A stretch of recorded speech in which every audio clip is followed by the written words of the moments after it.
Tonio was the sacristan of their barrio's small chapel. He was a young man, barely 18, but the weight of his responsibilities was etched on his face. Every day, he dusted the altar, polished the brass candlesticks, and arranged the flowers. But his true fascination lay in the stories whispered by the elders, tales of mythical creatures and age-old superstitions. He was particularly drawn to the legend of the Aswang, a shape-shifting monster that preyed on unsuspecting villagers. Tonio's days were filled with the scent of incense and the rhythmic chanting of prayers. Yet, at night, his dreams were haunted by these tales. He would often lie awake, listening to the rustling leaves and the chirping crickets, imagining them to be the sounds of the Aswang approaching. One hot summer day, Tonio's aunt, ailing Emily, asked him to accompany her to a distant village. They needed to visit her aging grandmother, Lola Aswang, who was said to be unwell. The journey was long and tiring. The sun beat down on them mercilessly as they traversed the dusty road. Finally, as dusk approached, they reached the village. It was eerily quiet. The houses were dark and the streets were deserted. An unsettling feeling crept into Tonio's heart. He couldn't shake off the feeling that they were being watched. Lola Aswang's house stood at the edge of the village, a dilapidated hut that looked as though it was about to crumble.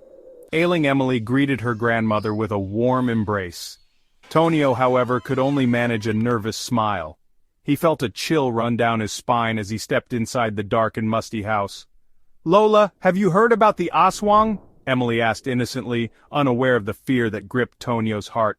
Lola Aswang's eyes narrowed. "Why do you ask, child?" she rasped, her voice barely a whisper. Tonio felt a shiver run down his spine.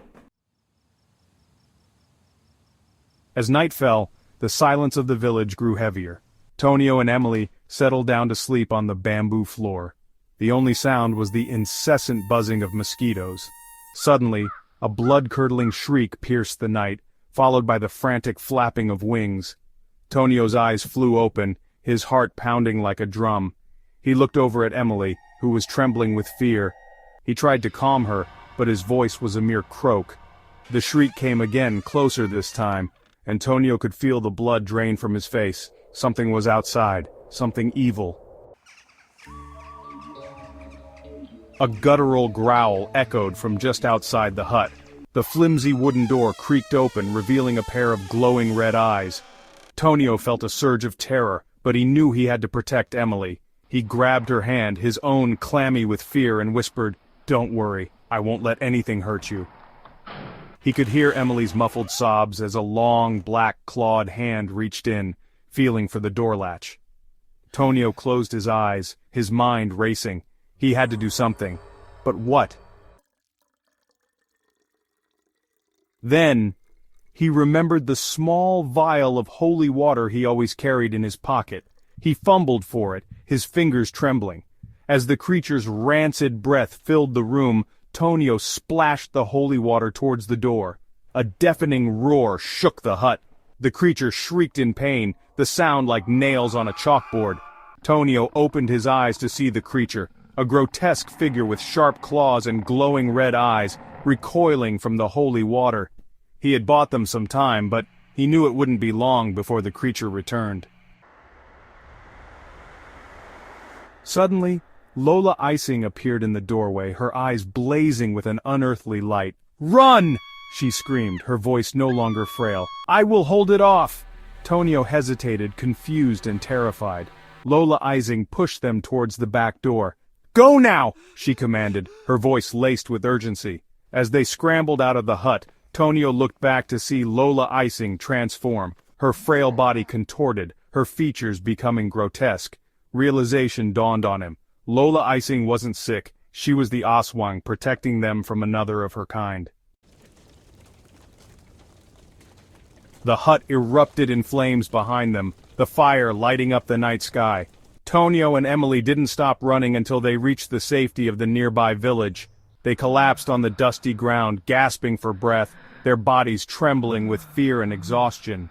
The events of the night replayed in Tonio's mind, each image more horrifying than the last. Emily, still shaken to her core, clung to Tonio, her eyes wide with terror. The once innocent question about Aswangs was now a chilling memory. They had survived the night, but the encounter had left an indelible mark on their souls.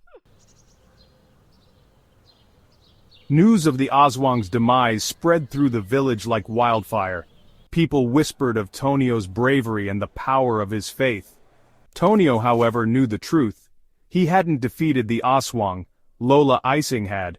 The experience had shaken him to his core, but it had also strengthened his resolve. He continued his duties as sacristan, his faith now stronger than ever. He knew that evil existed in the world, but so did good. And sometimes, the line between the two was blurred. He carried the memory of that night with him, a constant reminder of the power of faith and the courage to confront one's fears.